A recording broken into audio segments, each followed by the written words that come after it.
Изградба. Изградба. Јас сега не можам точно да сетам на која, бидејќи најмногу работиме, најчесто се фокусираме на реконструкција на оние објекти кои што веќе ги имаме. Министерката за култура не можеше да издвои ни еден крупен нов капитален проект, па на помош излезе нејзината портпаролка. Очигледно нов објект нема. Не, јас колку што се сеќавам, мислам тие се тешки проекти во повеќе години нели се градат. Слободна и европска култура требаше да донесе планот за живот. Наместо тоа, избришана историја од споменици, сменати табли на спомен обележја, празни музеи, скандалозни годишни програми, разочарани културни уметници. Се предвидуваше културна трансформација и европеизација согласно прогресивните трендови и политики. 5 министри од актуелната власт не успеаа да реализираат речиси ништо од се она што бомбастично го ветуваше тогашната постава на владата предводена од СДСМ. Новата влада ќе промовира културна демократија. Културната демократија кулминираше пред 2 години кога тогашниот премиер Заев одлучи да ја брише историјата од спомениците. Наместо бугарска фашистичка војска, бугарски окупатор, неснопсен бугарски фашистички окупаторски режим, на спомениците да стоело само фашистички, за да не се навредел целиот бугарски народ. И стои бугарска фашистичка рака, бугарски фашистички куршум, бугарски фашистички окупатор.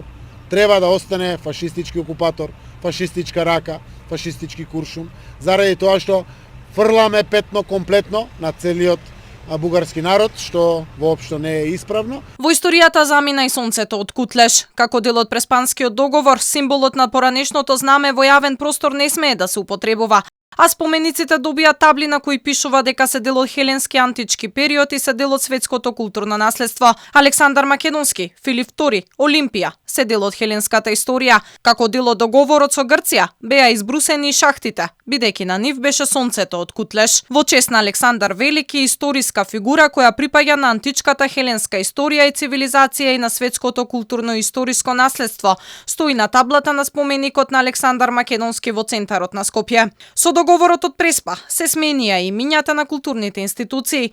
Македонската опера и балет стана национална, односно НОП. Македонската филхармонија стана национална. Музеот на Македонија стана музеј на Северна, а истото беше применето и за сите центри за култура низ државата. И музеот на македонската борба за државност и самостојност, музеј на ВМРО и музеј на жртвите од комунистичкиот режим доби ново скратено име – Музеј на македонската борба за самостојност. Додека беше важно веднаш да се сменат имињата на установите, не е толку важно да се одржуваат експонатите во музеите.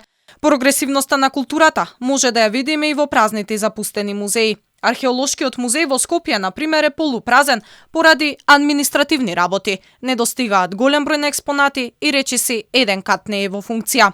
Транспарентниот начин на финансирање на проекти од национален интерес кои беа дел од планот за живот, владата ги препозна и пред 2 години кога Министерството за култура финансираше дури по 2 пати проект за ансамблот за народни песни, игри или рида, назив кој се поврзува со илегалната воена организација која се залага за обединување на сите територии на Балканот каде живеат албанци. Министерството за култура финансиски ја поддржа и книгата Албанците од Северна Македонија, Источна Албанија, во борба за национална независност со 3000 евра, која содржи ставови дека дел од територијата на Македонија е дел од Источна Албанија. Ништо помалку скандалозна не беше ни минатата година, кога на листата на култура се помалку имаше проекти од македонски национален интерес, а се оставија само трошки за најголемите манифестации во државата.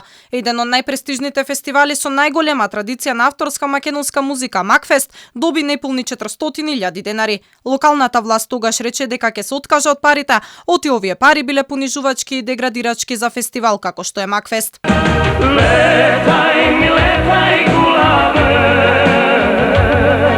Минатата година не се одвоија ни пари за фестивалот во Ландово, ама како што кажа Стојческа Костадиновска, тогаш важно се водело сметка за застапено за етничка припадност. И не е се така црно во македонската култура. Ја имаме највеселата министерка, која сите ги мотивира да бидат креативни и срекни. Слободно сите нека творат, да се твори во духот на она што ќе го расположи народот и публиката. Владата требаше да изработи стратегија за санирање на состојбите во заштитата на културното наследство и да изврши ревизија на проектите од типот на Скопско каља, Плаошник во Охрид, скин центарот на Галичица, плажата во Лагадин, викенд населбата во Лазарополе и слично, кои представуваат директна закана врз културното и природното наследство.